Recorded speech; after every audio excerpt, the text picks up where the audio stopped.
எல்லாருக்கும் வணக்கம். நான் இங்க பேச வேண்டிய விஷயம் ரொம்ப முக்கியமான விஷயம். முதல்ல இந்த ஜல்லிக்கட்டு போராட்டத்தின் வரலாறை சொல்லிடுறேன். 2006ல pseudo fake animal organisations case போட்டாங்க. போட்ட உடனே பிஆர் ஐயா அப்படிங்கிற ஒரு டாக்டர் பி ராஜசேகர் இந்த கேஸ் அன்னையிலிருந்து ஒரு 10 வருஷ காலமா தனியா சிங்கிள் மேன் ஆர்மியா ஃபாலோ பண்ணிட்டே வராரு. அவர் தான் வாதாடுறாரு தன் சொந்த சொத்துக்களை வித்து. அப்புறம் கார்த்திகேய சிவசேனாதிபதி 2012ல இந்த ஆங்கிள் அப்படியே மாத்துறாரு. வீர விளையாட்டுன்னு போயிட்டு இருந்த விஷயத்த native breed preservation breeding science அப்படின்னு ஆங்கில மாத்துறாரு. சோ இப்படிதான் இந்த போராட்டம் வந்துகிட்டு இருந்துச்சு அமைதியான வழியில. 2012ல நேட்டிவ் புல்ல பர்ஃபார்மிங் அனிமலா இன்க்ளூட் பண்ணதுல இருந்து என்ன ஆச்சு, அதுக்கு மேல ஜல்லிக்கட்டு நடத்த முடியாது. 2011ல வந்த தீர்ப்பு நடத்தலாம், ஏன்னா புல்ல அப்ப பர்ஃபார்மிங் அனிமல் இல்ல. இப்ப என்ன நடந்துகிட்டு இருக்கு, புல்ல பர்ஃபார்மிங் அனிமல் இருந்து ரிமூவ் பண்ணா சட்டப்படியே நம்ம இந்த கேஸை ஜெயிச்சிடலாம். இவ்வளவுதான் இந்த விஷயம். சோ அமெண்ட் பிசி ஆக்ட் தான் நம்ம நோக்கம், நம்ம கொள்கை. இந்த போராட்டத்துல ஒரு கொள்கை எல்லாம் போச்சுன்னா நம்ம தோத்துருவோம். ரெண்டாவது, நான் இப்ப சொல்ல வேண்டிய முக்கியமான விஷயம், ஒரு ஃபாரினர் இன்னைக்கு மெரினால அட்டாக் பண்ணிட்டாங்க, அதனால போலீஸ் அத்துமீறினாங்கன்னு சொல்றாங்க. அதே மாதிரி இன்னொரு விஷயம், பிரஸ் பீப்புளை விடுறது இல்ல.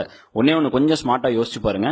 பிரஸ் நேஷனல் மீடியா கவர் பண்ணாதான் டெல்லியில இந்த பத்தி விஷயம் தெரியும். பிரஸ்ஸை யூஸ் பண்ணிக்கங்க, அட்லீஸ்ட் உங்களோட பவருக்கு யூஸ் பண்ணிக்கங்க. இப்ப எல்லாரும் இறங்கி வராங்கன்னா, ஏன்னா போராட்டம் வலுத்துருச்சு அதனால இறங்கி வராங்க. இந்த டைம்ல ஸ்மார்ட்டா உங்களை யூஸ் பண்ணி உங்க விஷயம் என்ன, ஒரே ஒரு கொள்கை அமெண்ட் பிசி ஆக்ட்ங்கிற விஷயத்த சென்ட்ரலுக்கு எடுத்துட்டு போறதுக்கு இந்த பிரஸ்ஸை யூஸ் பண்ணுங்க, நேஷனல் மீடியாவை யூஸ் பண்ணுங்க. ஸ்மார்ட்டா யோசிங்க, வன்முறையில மட்டும் இறங்கிடாதீங்க. ஏன்னா நீங்க வன்முறையில இறங்குனா இவ்வளவு நாள் இந்த மாதிரி ஆட்கள் கஷ்டப்பட்டு 10 வருஷமா ஒருத்தர் கேஸ் நடத்திட்டு இருக்காரு, அவர் பண்ண எல்லா முயற்சியும் வீணா போயிடும். அண்ட் இந்த டக்கருங்கிற ஒரு விஷயத்த நாங்க எதுக்கு பண்ணோம்னா, இந்த ஆங்கில சிவசேனாதிபதி மாத்தினப்ப அண்ணன் மாத்துறப்ப நாங்க என்ன பண்ணோம், இதை மக்களுக்கு கொண்டு போய் சேர்த்தணும், கிராமத்துல இருக்கிற பிரச்சனையை கொண்டு நகரத்துல சேர்த்தணும். இந்த வீடியோ பண்ணோம். இது டோட்டலா ஒரு எஜுகேஷனல் வீடியோ, அறிவுபூர்வமான விஷயத்துக்காக தான் இந்த வீடியோ பண்ணோம். இப்ப திடீர்னு இது நிறைய பேர் உணர்ச்சி வசப்பட்டு நிறைய ஒரு ஆங்கிள் மாறுது. இது உணர்ச்சி வசப்பட வேண்டிய விஷயமே இல்ல. அறிவுபூர்வமா சட்டப்படி இதை சந்திச்சு ஜெயிக்கலாம். எங்கெல்லாம் நீங்க போலீஸ் எதிரியா நினைக்கிறீங்களோ அங்கெல்லாம் என்ன நடக்கும், நீங்க ரோட்டுக்கு வந்தா கண்டிப்பா போலீஸ் அடிப்பாங்க, அது லா அண்ட் ஆர்டர் பிரச்சனை. நீங்க வேற யாரையாவது தாக்குனீங்கன்னா போலீஸ் அடிப்பாங்க, லா அண்ட் ஆர்டர் பிரச்சனை. போலீஸ் நம்மள விடவே கூடாதுன்னு நினைச்சிருந்தா விடவே விட்டுருக்க மாட்டாங்க. இப்ப போலீஸ் நம்ம பாதுகாவலர்களா நம்ம யூஸ் பண்ணிக்கணும். ஏன்னா அவங்களும் பாதுகாப்பு தர ரெடியா இருக்காங்க. சட்டையை கழட்டினா உள்ள இருக்கிறது ஒரு தமிழன் தாங்கிறதையும் புரிஞ்சுக்குங்க. நம்மளுடைய எதிரி யாரு, இந்த கேஸ் எல்லாம் போட்டாங்க பாத்தீங்களா, அந்த ஆட்கள் தான், இந்த ஃபேக் அனிமல் ஆர்கனைசேஷன்ஸ் தான் நம்ம எதிரி. அவங்கள தான் நீங்க டார்கெட் பண்ணுமே தவிர, எவ்வளவுக்கு எவ்வளவு போலீஸை டார்கெட் பண்றோமோ அவ்வளோக்கு அவ்வளோ அவங்க அங்க ஒரு ஏசி ரூம்ல உட்காந்து ஜாலியா இந்த வீடியோ எல்லாம் பார்த்துட்டு இந்த கிளிப்பிங் எல்லாம் பார்த்துட்டு சிரிச்சிட்டு இருப்பாங்க. நாங்க டக்கர் போட்டதும் ஒண்ணுதான், ஒரே விஷயத்துக்காக தான். அலங்காநல்லூர்ல முதல் இந்த போராட்டத்துக்கு நாங்க தான் முதல்ல போய் அதை ஆரம்பிச்சுட்டோம். அதுவும் எதுக்குன்னா, நாங்க எங்க கொள்கையை பதிவு பண்ணதுக்கு தான் போனோம். நானும் பிஆர்ஐயா சேனாதிபதி எதுக்கு போனோம்னா, ஊர் பொதுமக்களுடன் அமைதி ஊர்வலம், எங்களுக்கு அமெண்ட் பிசி ஆக்ட் பண்ணி பர்ஃபார்மிங் இருந்து புல்லை எடு, எங்களுக்கு ஜல்லிக்கட்டு நடக்கணுங்கிறதுக்காக தான் போனோம்.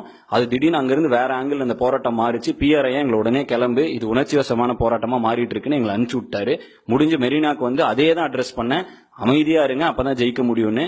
நம்ம இப்ப உணர்ச்சி வசப்பட்டு அறிவுபூர்வமா போராடாம விட்டுட்டோம்னா, ஒரு 10 வருஷ காலமா இந்த மாதிரி ஆட்கள் உண்மையான ஹீரோக்கள் போராடிட்டு இருந்தாங்களா, அவங்களோட எல்லா முயற்சியும் வீணா போயிடும். ஜல்லிக்கட்டு வர்றதுக்கான வாய்ப்பும் இல்லாம போயிடும். ஏன்னா நீங்க எவ்வளவு வன்முறையில் இறங்குறீங்களோ அவ்வளோ இந்த ஃபேக் அனிமல் ஆர்கனைசேஷன் பீட்டா இவங்களுக்கு எல்லாம் செம கொண்டாட்டமா இருக்கும். ஜாலியா அதை எவிடன்ஸ் எடுத்துக்கிட்டு இருப்பாங்க. அலங்காநல்லூர் நடந்ததும் அதே தான். அமைதி ஊர்வலத்துக்கு நடுவில் ஒருத்தர் காலை அவுத்து விட்டாரு.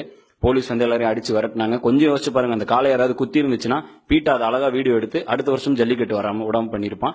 ஏன்னா அதுதான் அவங்க இத்தனை வருஷமா பண்ணிக்கிட்டு இருக்காங்க. ஏதோ ஒரு அசம்பாவித்தத்தை அழகா கேப்சர் பண்ணி அதை வேற மாதிரி பிரசென்ட் பண்றது. இப்ப ரொம்ப நம்ம இருக்க வேண்டிய விஷயம். இப்ப நான் நேரா கோயம்புத்தூர் போயிட்டு இருக்கேன், மதுரையில இருந்தேன். இப்ப இன்னைக்கு நேற்று சென்னை, நைட்டு சென்னை, இன்னைக்கு காலையில இருந்து அடுத்து என்ன நேஷனல் மீடியா உள்ள கொண்டு வரதுக்காக சேனாதிபதி என்ன ட்ரை பண்ணிட்டு இருந்தாரு. அந்த வேலையில இருந்தோம். எல்லா வேலையும் விட்டு நீங்களும் எல்லா வேலையும் விட்டு போராடுறீங்க, நாங்களும் எல்லா வேலையும் விட்டு ஏன் இப்படி எல்லாம் போயிட்டு இருக்கோம்னா, எல்லாரும் எஜுகேட் பண்றதுக்கு. இந்த வீடியோ பாத்தீங்கன்னா உங்க பக்கத்துல இருக்கிற நண்பனை எஜுகேட் பண்ணுங்க. நண்பா, நம்ம போராட வேண்டியது உணர்ச்சி வசப்பட வேண்டியது இல்லடா, நம்ம எஜுகேஷனலா நம்ம போராடணும்டா, கொஞ்சம் அறிவுபூர்வமா போராடணும்டா. இந்த விஷயத்தை வச்சு அழகா அமெண்ட் பிசி ஆக்ட்னு ஒரே கொள்கையை வச்சு அப்பதான் இதுக்கு ஒரு நிரந்தர தீர்வு கிடைக்கும்.